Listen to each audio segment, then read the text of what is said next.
In this last day of the witnesses testifying, which is going to begin this evening until tomorrow evening, a lot of people have heard, this isn't something, by the way, that I got a wild hair and I decided, oh, this is going to be the Antichrist reign. No, I've been warning you about this for 3.5 years. I've been telling you about it. I've been living this out, this covenant out in front of you, all the way to homelessness, from great wealth to homelessness, okay? So, that would be pretty nuts if I had this crazy scheme 3.5 years ago to deceive you guys about what I'm doing. This channel's my witness. I've lived it out in front of you. I gave up everything. I took nothing for myself. I've been totally poured out, made a spectacle of, totally exposed myself for your benefit. So I don't want anyone who's maybe new around here to misunderstand and think that this is similar to the September 23rd is the rapture. I saw it in a dream. God told me. And now I'm telling you. No, for the last 3.5 years, I've told you, I am a witness. I am here to call you in. I am here to restore truth. I am here to live out this covenant in front of you. And when I started out doing this, I didn't even know everything that God was going to drag me through, what he was going to have me bear, what he was going to have me teach, what he was going to teach me. Now I am telling you that tonight until tomorrow night will be the last day that the witnesses will be testifying. That is the 1260th day. It is also a Sabbath. So there is absolutely no reason why you should not have the provision already to be able to enter a fast. People are contacting me at the last minute in a panic because they're wanting to know, well, what about my family? What about me? What do I do? Here's what you do. You go and return to God. There's a playlist on this channel on fasting. That's how you return to God. You go and fast. And in those videos, I explain to you how to remove the idols in your life.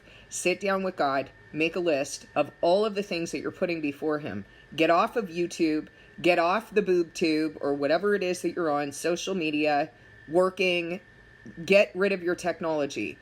Enter into a fast and make sure that you have returned to God. Well, what about my family? I have to warn them. I've got to tell my children. I've got to blah, blah, blah. God is in control, guys. God is sovereign. He's already been working in your children and your family. In those, he's going to save because he loves them more than you do. You've not been available to walk in the authority that he's given you. And he knows that. And he knew it with me too. And so by the time, people say, and someone said to me today, you're very blessed that your children are here. Listen, I didn't have this relationship with my children before. We didn't have the right relationship. We had an idolatrous relationship in some respects. We had conflict in other respects. God has brought us into a totally different posture. I mean, even to the point of I was the boss lady. I was the breadwinner. I was the overachiever and had great wealth and all of this stuff.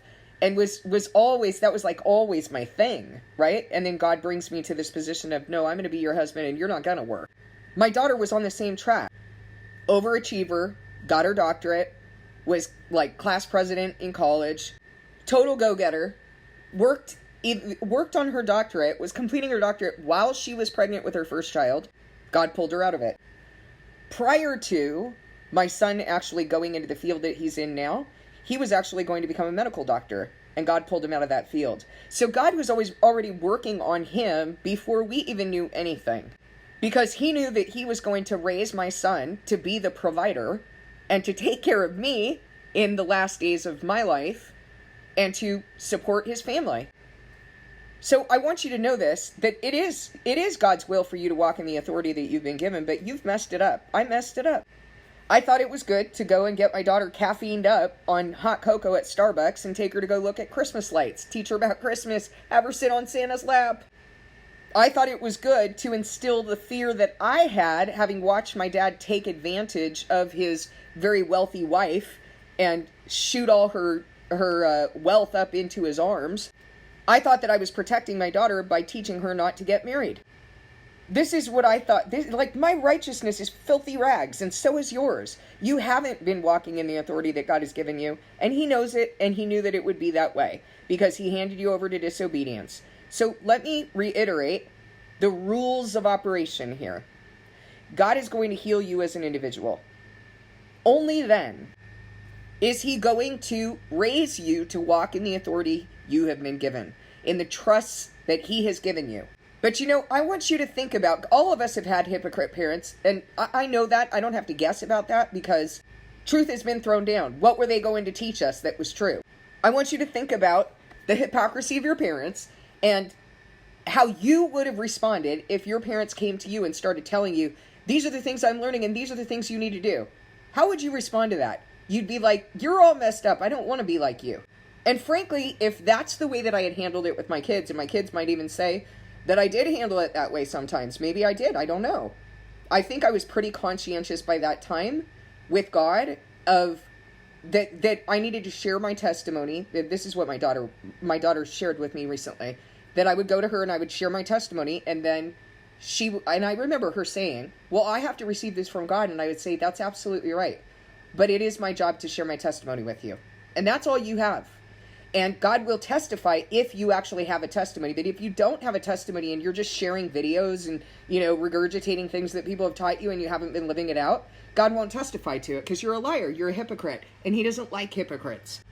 The best thing that you can do for your kids right now is for you to go and return to God and to pray to him and fast on behalf of your children. That is the best thing that you can do. And your other family members. Unless God has raised you and is moving you to go and walk in the authority that he's given you at this point, unless he's doing that already because you've been engaging in a process of repentance and returning to him and healing, unless that's happened, you don't have anything to give right now. You need to return and get in the right standing yourself. What you have, the power that you have, is in returning to God, because then you have an audience with him, and he will and has been working in your family members and those he's chosen. He has already begun working in them. You cannot force people to go and return to God right now. You need to go return to God. That's where your power is. Then you can be used by him, and then you're going to see what he's been doing in those people in spite of you. Go on the channel, look up the playlist on fasting. Listen to the playlist on fasting. I understand a lot of you guys are like, well, I've fasted, and I do the Daniel fast, and I do the blah, blah, blah, intermittent fasting. That is not fasting. That's not what God established. Remove idols, guys. Remove idols. God doesn't care about whether you're eating or drinking at the expense of all these other things. You're not withholding from yourself. You're distracting yourself constantly. It will be of no use to you. You will receive your reward. Congratulations, you got a shrunken tummy. Remove idols. The point of a fast is for you to be changed. The point of a fast is for you to be disciplined and circumcised. Disciplined in your physical flesh, your mind and body, circumcised from sinful desires. The things that your mind and body want. Glory, status, gratification, money, etc. Control. You need to learn how to live in the heart, where God is cleaning you up, and in the spirit, where he's communicating with you. And if you try to do this in your flesh, you won't hear from him. You won't be changed. You won't be restored to his spirit of peace. You will continue to have a spirit of fear. If you have done a successful fast, you're going to know, because he will cast out that spirit of fear. You need to trust God to be God. There is power in prayer. Ask God to do what you are incapable of doing right now, which is to go and save, or even to be used to save. Because if you've not returned to him and you're not healing, he is not going to testify to any of the things you're trying to force. Please discern this message with God.